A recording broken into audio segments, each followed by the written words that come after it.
Ubur-ubur ikan lele. Si Jamal PDKT hadir le. Ayo nonton si Jamal PDKT.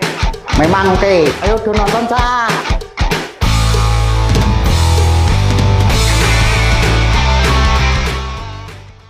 Assalamualaikum warahmatullahi wabarakatuh. Waalaikumsalam warahmatullahi wabarakatuh. Salam Germas, sehat, bugar, produktif, bahagia.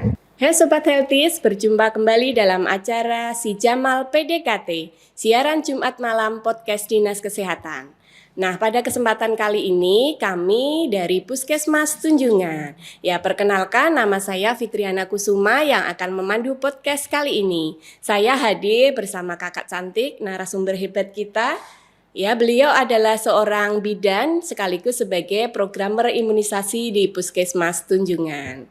Halo Kak Yuli. Hai Kak. Ya, bagaimana kabarnya hari ini? Alhamdulillah baik Kak. Iya, ini Kak Yuliani, sarjana terapan kebidanan. Iya. Baik Sobat Healthies, pada kesempatan kali ini kita akan membahas salah satu program kesehatan anak sekolah, yaitu BIAS, Bulan Imunisasi Anak Sekolah. Ya, pada tema kali ini kita akan mengupas tuntas tentang BIAS, perlindungan anak di bangku sekolah. Sudah siap ya Kak? Oke Kak, siap. Ya. Nah, ini kita mulai dari dasar dulu. Sebenarnya apa sih yang dimaksud dengan BIAS atau Bulan Imunisasi Anak Sekolah?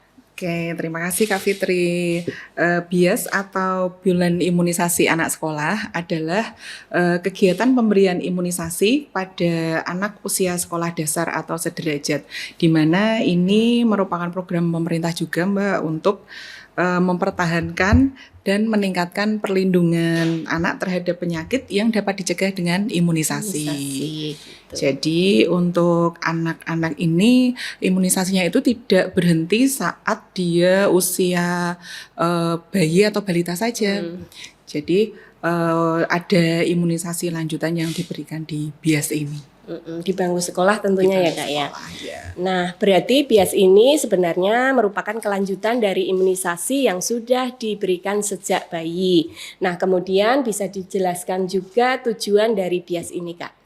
Tujuan dari imunisasi BIAS ini sebenarnya untuk imunisasi itu sendiri bisa kita ibaratkan seperti membangun benteng pertahanan tubuh ya Kak. Sejak bayi anak mendapatkan imunisasi dasar lengkap. Namun ada beberapa penyakit juga yang harus diberikan atau diberikan imunisasi lanjutan atau imunisasi penguat. Tujuannya apa? Supaya perlindungan tubuh anak semakin optimal. Oh, jadi seperti itu ya. Nah, ini pertanyaan yang sering muncul dari orang tua. Kadang orang tua itu bilang gini, anak saya sudah imunisasi lengkap waktu bayi, kenapa sekarang harus diimunisasi lagi? Bagaimana ini Kak penjelasannya? Nah, ini merupakan pemahaman yang sangat penting untuk orang tua ya Kak. Imunisasi dasar yang diberikan saat bayi memanglah sangat penting, tetapi anak-anak usia sekolah memiliki lingkungan sosial yang berbeda. Jadi mereka setiap harinya bertemu dengan teman-teman di sekolah ya. Karena itu menjaga kekebalan anak bukan hanya melindungi anak tersebut saja, tetapi juga membantu mengurangi resiko penyebaran penyakit di lingkungan sekolah dan masyarakat. Oh iya, jadi seperti itu ya. Imunisasi bukan hanya untuk kepentingan pribadi saja ya Kak. Betul ya, sekali. melainkan dengan diberikan imunisasi ini akan bermanfaat terhadap perlindungan masyarakat. Iya. Jadi semakin banyak anak yang terlindungi, maka semakin kecil peluang penyakit untuk menyebar. Betul Bukan sekali, begitu? Kak. Oh iya.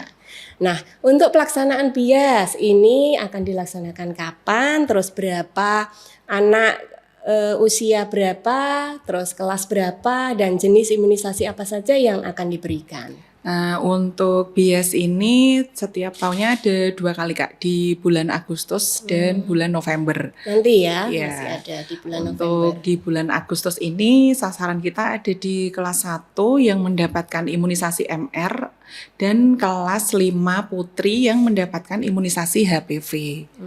Untuk di bulan November besok sasaran kita ada di kelas 1 yang mendapatkan imunisasi DT, kelas 2 dan kelas 5 mendapatkan imunisasi TD.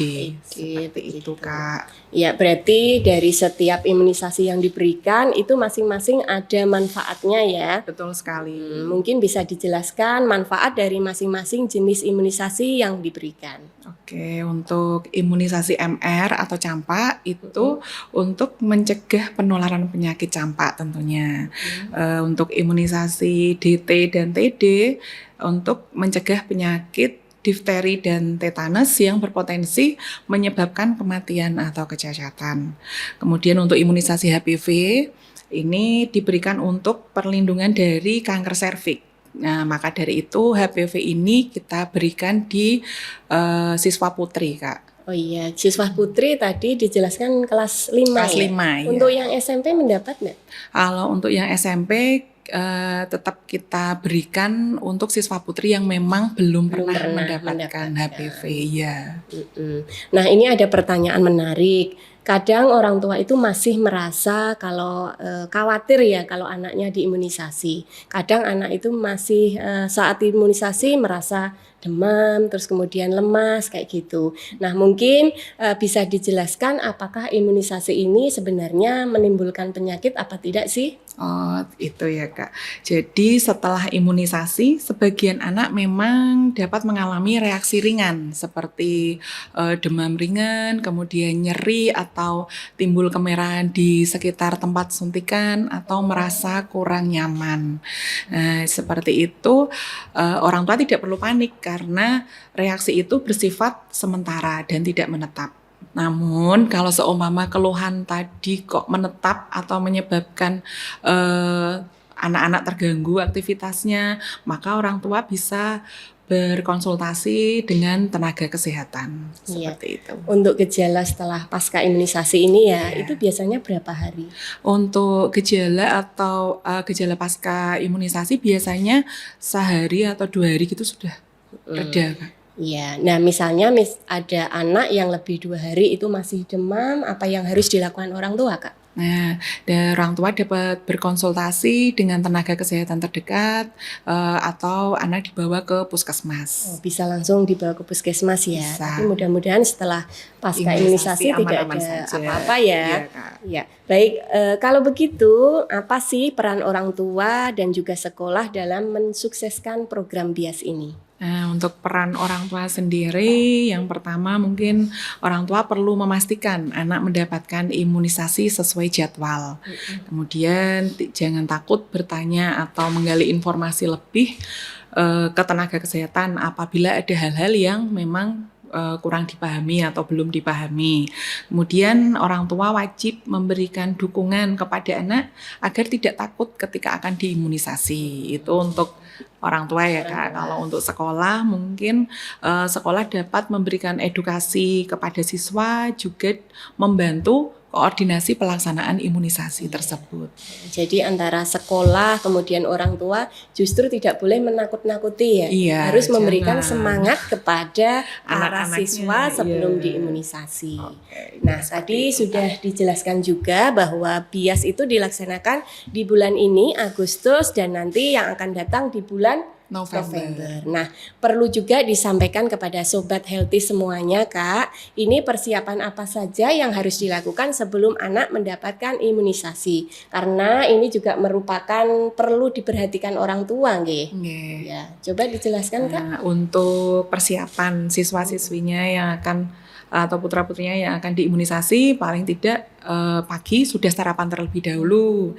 Terus kemudian mungkin untuk siswa-siswi yang akan diberikan imunisasi sebelumnya atau beberapa hari sebelumnya itu mengurangi aktivitas berat.